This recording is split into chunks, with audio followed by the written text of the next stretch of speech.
For kids growing up hockey fans, always exciting to buy a pack of hockey cards, right? Even if the gum got stale a lot quicker than you hoped. For kids in Nova Scotia in the 1980s, there wasn't a strong connection to the NHL, only one hockey game on TV a week, so hockey cards were a big deal, a big source of fuel for young imaginations.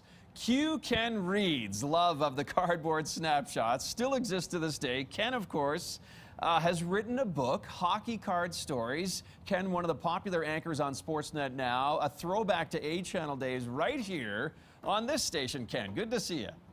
Teddy Henley, what's going on, buddy? How are you?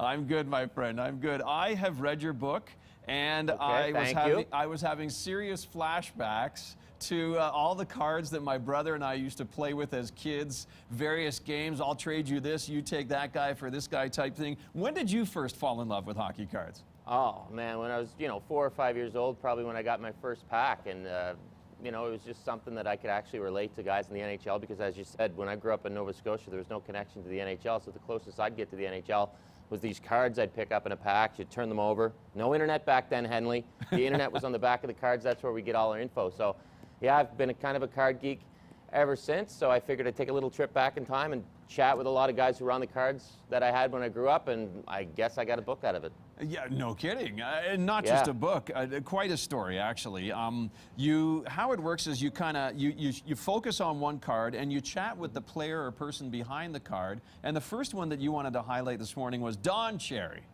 Yeah, I mean, you have to catch up with grapes, so this is actually the only real card that Don Cherry had up until, they started mass producing all these flashback cards and everything. But this card's from 74, 75 OPG.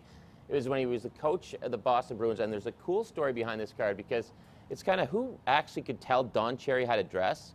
Well, if you read the story in this book, you're going to see that the card makers actually told Don Cherry in a way how to dress because they doctored his tie on the card. So people can alter Don Cherry's fashion. So Don kind of takes us back to the day he was hired as the Bruins coach, because he can remember just when this very picture was taken in the book, which is kind of cool. So he takes us back on a little trip back in time to 1974-75. Oh, very cool. Next on the list you wanted to focus on is Mr. Mike Krushelnyski, not as an Oiler, as an LA King.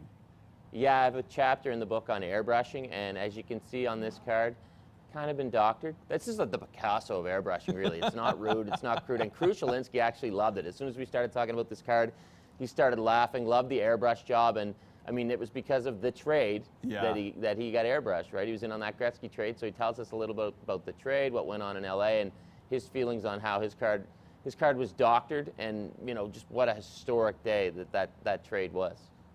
Talk about Joe Daly. He's a goaltender from the WHA days, and why did you want to focus on this particular card?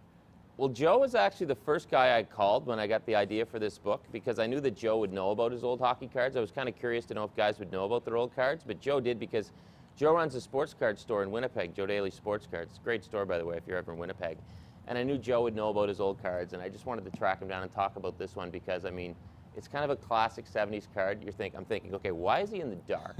Why doesn't he wear a helmet? Where's this puck coming from? And what does Joe think of his old cards? Because like a lot of guys in the 70s, all of a sudden Joe just had this really nice curly head of hair when Joe doesn't have natural curls. So I just wanted to know what was going on. And then you get into the story of Joe Daly, man. He was a solid goalie. He was in the WHA for all 7 years, won quite a few Avco Cups. So I wanted to get in a chapter on the WHA just because I didn't want the WHA to be forgotten about because it was a fantastic hockey league. It probably doesn't get the credit it deserves, so we get into that a little bit in the book as well. And we can't forget about the fighters in the olden days of the NHL, and you wanted to focus on Brian Watson. Brian Watson, this is a beauty card. Here's Brian Watson, old school, played in the original 6. One of his teammates coming up was Doug Harvey, and here he is on a card between two of the most notorious tough guys to ever play the game, Dave the Hammer Schultz and Steve Durbano. Now, Steve Durbano, for those of you who don't know, he was a notorious tough guy in the 70s.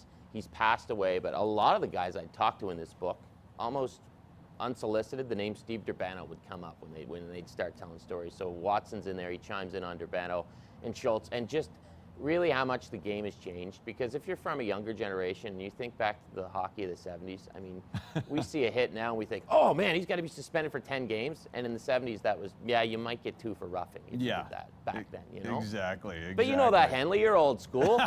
Yeah, well, I know that you like to get the pucks in deep. That's your motto, right? I do like to get the pucks in deep. That's right. That's right. Tell everyone who's interested in your book, Ken, where they can get it right now.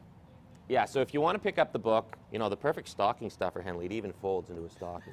That always helps. But if you want to pick it up for the hockey fan in your life, for any guy out there who collected hockey cards, it'll probably resonate with them. But you can get it at Chapters, Indigo, or if you're in a rush, you can get it on Amazon.ca. Just type in hockey card stories and let the fun begin, Henley. Let the fun begin. You have a good holiday season, my friend. Say hi to your family for me. And say hi to everybody in Cowtown for me, buddy. Happy holidays. I will. Happy holidays to you. That's Ken Reid, of course, from Sportsnet Central. He anchors the primetime edition with Ivanka Osmak on Sportsnet. The book is called Hockey Card Stories.